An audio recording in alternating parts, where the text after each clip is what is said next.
بسم اللہ الرحمن الرحیم۔ السلام علیکم ناظرین، اشرف آسمی ایڈوکیٹ آپ کی خدمت میں حاضر۔ ناظرین، ہمارے سامنے ایک لیٹسٹ ججمنٹ ہے۔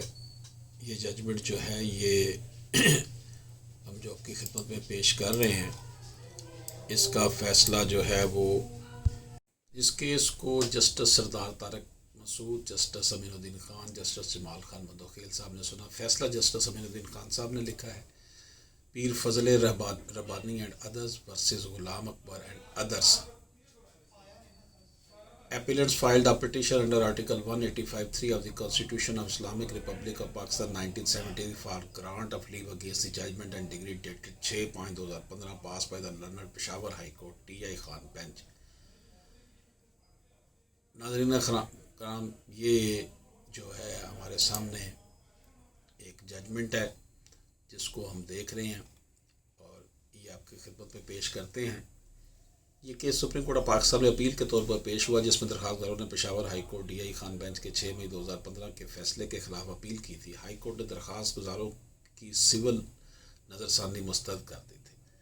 درخواست داروں نے ہائی کورٹ کے فیصلے کے خلاف آرٹیکل 185(3) کے تحت سپریم کورٹ میں اپیل دائر کی۔ سپریم کورٹ نے 16 دسمبر 2015 کو اپیل کی اجازت دی اور مقدمہ سماعت کے لیے منظور کر لیا۔ اس کی تفصیلات کچھ یہ ہیں کہ مدعیان درخواست گزار نے یہ دعویٰ کیا کہ زمین کی فروخت کے حوالے سے ایک میوٹیشن اندراج نمبر 65 درج کی گئی تھی، جسے بعد میں منسوخ کر دیا گیا۔ ابتدائی عدالت نے مدعیان کا دعویٰ مسترد کر دیا، لیکن پہلی اپیلیٹ کورٹ یعنی ڈسٹرکٹ کورٹ نے فیصلہ تبدیل کرتے ہوئے مدعیان کے حق میں حکم جاری کیا، جسے ہائی کورٹ نے برقرار رکھا۔ مدعیان نے مختلف دستاویزی اور زبانی شہادتیں پیش کی، جن سے ثابت ہوا کہ لین دین ہوا تھا، رقم ادا کی گئی تھی اور میوٹیشن درج کی گئی تھی۔ عدالت نے قرار دیا کہ مدعیان نے میوٹیشن کے اندراج اور اس سے متعلقہ کارروائی کو ٹھوس شواہد کے ساتھ ثابت کیا۔ عدالت نے یہ بھی کہا کہ مدعیان نے میوٹیشن کی منسوخی کے بعد فوراً قانونی چارہ جوئی کی، جو ان کے حق کو تقویت دیتی ہے۔ درخواست گزار اس بات کو ثابت نہیں کر سکے کہ میوٹیشن کو غلط طور پر درج کیا گیا، یہ مدعیان کا دعویٰ بے بنیاد تھا۔ سپریم کورٹ نے قرار دیا کہ مدعیان کا دعویٰ درست تھا، پہلی اپیلیٹ کورٹ اور ہائی کورٹ کے فیصلے درست تھے۔ اپیل میں اٹھائے گئے نکات میں کوئی جان نہیں تھی، اس لیے اپیل خارج کی جاتی ہے۔ ناظرین کرام، اس کیس میں جو اہم ایشو ڈسکس ہوئے ہیں وہ ہیں: کیا زمین کی فروخت کے اندراج میوٹیشن کی قانونی حیثیت ثابت ہے؟ کیا میوٹیشن کی منسوخی قانونی طریقہ کار کے مطابق کی گئی؟ مدعیان کی طرف سے پیش کردہ زبانی اور دستاویزی شواہد کا جائزہ۔ کیا مدعیان لین دین اور زمین کی منتقلی کو ثابت کر سکے؟ میوٹیشن کی منسوخی کے خلاف قانونی چارہ جوئی کا وقت اور درستگی۔ کیا مدعیان نے بر وقت اپنے حقوق کا دعویٰ کیا؟ پہلی اپیلیٹ عدالت اور ہائی کورٹ کے فیصلے۔ کیا پہلی اپیلیٹ عدالت اور ہائی کورٹ کے فیصلے قانون کے مطابق تھے؟ کیا سپریم کورٹ نے مقدمے کے تمام پہلوؤں کو مد نظر رکھا؟ کیا اپیل میں کوئی ٹھوس نقطہ اٹھایا گیا؟ یہ فیصلہ زمین کی ملکیت کے اندر اور میوٹیشن کے اندراج اور منسوخی کے قانونی پہلوؤں کو واضح کرتا ہے۔ عدالت نے شواہد کی بنیاد پر فیصلہ کیا اور مدعیان کے حق کو درست تسلیم کر لیا۔ ناظرین کرام، ایک گاؤں میں زمین کی ملکیت کا تنازع پیدا ہو گیا۔ یہ زمین مرحوم فضل سبحانی کی تھی، جنہوں نے دعویٰ کیا تھا کہ انہوں نے اپنی زمین غلام سرور کو بیچ دی تھی، جو کہ اس وقت ان کا کرایہ دار تھا۔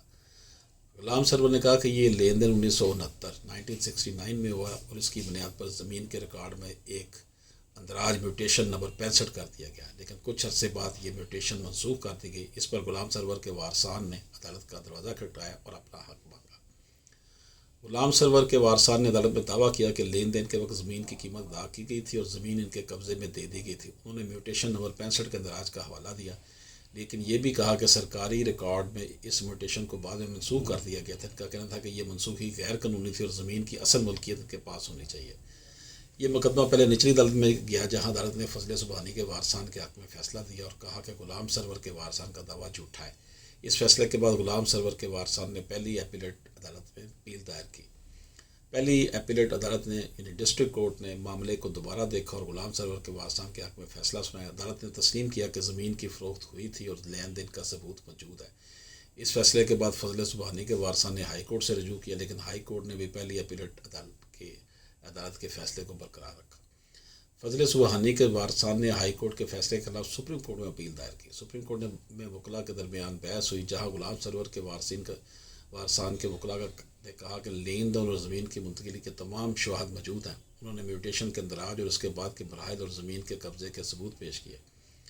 فضل سبحانی کے وارثان کے وکلاء نے کہا کہ غلام سرور زمین پر قابض نہیں تھا اور یہ کہ میوٹیشن کو درست طور پر منسوخ کیا گیا ہے. انہوں نے کہا کہ غلام سرور محض کرایہ دار تھے اور زمین کی فروخت کا کوئی معاہدہ نہیں ہوا تھا. سپریم کورٹ نے تمام شواہد اور دلائل کو بغور سنا اور فیصلہ دیا کہ غلام سرور کے وارثان میوٹیشن کے اندراج اور لین دین کے حوالے سے کافی شواہد پیش کی ہیں. زمین کی فروخت کا لین دین ثابت ہو چکا اور زمین کا قبضہ بھی غلام سرور کے وارثان کو دیا گیا تھا. میوٹیشن کی منسوخی غیر قانونی تھی اور فضل سبحانی کے وارثان اس کے خلاف کوئی قانونی چارہ جوئی ثابت کرنے میں ناکام رہے. سپریم کورٹ نے فضل سبحانی کے وارثان کی اپیل مسترد کر دی اور غلام سرور کے وارثان کے حق میں فیصلہ دیا. ناظرین کرام، یہ کیس ہمیں یہ سبق سکھاتا ہے کہ زمین کی ملکیت اور لین دین کے تنازعات میں دستاویزی ثبوت کی کتنی اہمیت ہے.